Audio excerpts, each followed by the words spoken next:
Omenala na ọdịnala ndị obodo Urum nke dị na kansụl ime obodo Awka North na Anambra steeti kpụrụ ọkụ n'ọnụ oge mmadụ 16 bụ ndị anabatara ọfụ n'otu ahụ nwere ugwu bụ otu ọzọ nke Urum Anike Ancient Kingdom jere ịzụ ahịa ọzọ nke bụ mmemme omenala ikpeazụ eji anabata mmadụ n'uju n'otu ọzọ bụ echichi a na-echi n'obodo ahụ.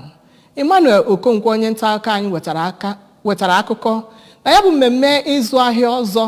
bụ nke emere n'oye Urum ma mechaa kapịa ya ọnụ n'ogige Community Primary School dị n'Urum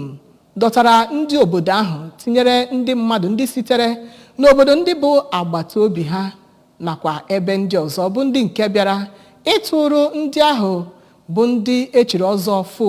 n'Urum Anike Ancient Kingdom mma. Gereze akụkọ a ka ọra.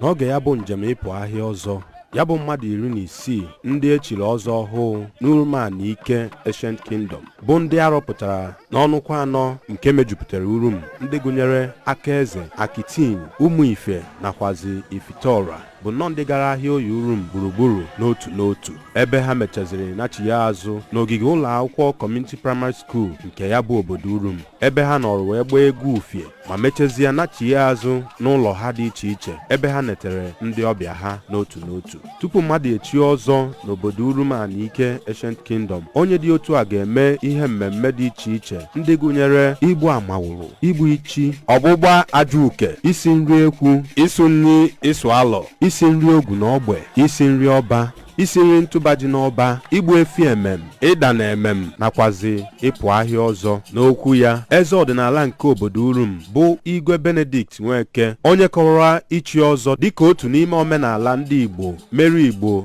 nakwazi omenala Igbo o ji wee dị ebube, kpọkwuru ndị Urum nakwazi ndị Igbo gbaa gburugburu ka ha ghara ikwe ka omenala na ejirimara ha bụrụ ihe ga-anyụ ka ọkụ, ebe o keneziri gọvanọ na-achị Anambra steeti n'oge ugbu a bụ Ọkammụta Chukwuma Soludo na nkwado dị iche iche ọ na-enye ndị igwe nakwazi ọdịnala Igbo kamgbe ọ malitere ịchị ọchịchị, ma kpọkue gọọmenti ya ka ọ bụrụ ihe ga-eneba anya n'ịlụ ụzọ awara ndị dị iche iche nke jikọrọ Urum nakwazi obodo ha na ha gbara agbata oke, ebe ọ kọwara ajọ ụzọ dịka nnukwu ihe na-echere obodo Urum aka mgba n'oge ugbu a ka ọ na-agwa ndị ahụ chiri ọzọ Urum ọhụụ okwu. Onye ji ọkwa onye isi ọzọ Urum bụ Chief Louis Umegbolu kpọkuru nnọọ ndị ahụ chiri ọzọ Urum ọhụụ ka abụ ndị ga-abụ ndị ezi nnọchiteanya otu ahụ ma gbaa mbọ ilube isi nye iwu niile nke na-achị ya bụ otu n'okwu ha dị iche iche. Ụfọdụ n'ime ndị ahụ echiri ọzọ ọhụụ n'Urum ndị gụnyere Crown Prince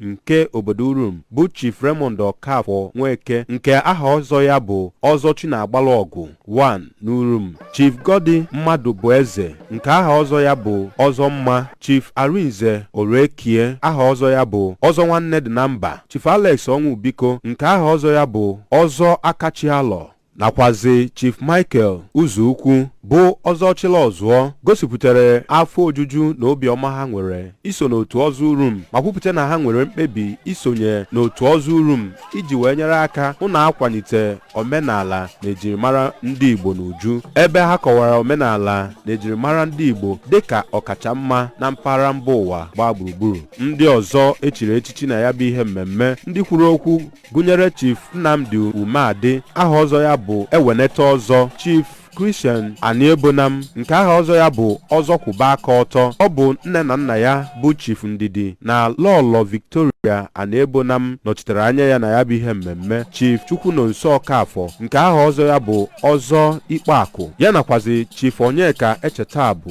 kwere nnọọ nkwa na ha ga-aga n'iru n'ịtụnụ ụtụ nke ha n'ihu na enwere mmepe, udo nakwazi agamniru n'obodo Urum, ma kwue na ha ga-agbanyesi ike irube isi wee nye iwu niile na-achị ọzọ Urum si n'Urum nke dị n'obodo Awka North. Abụ m Emmanuel Okonkwo.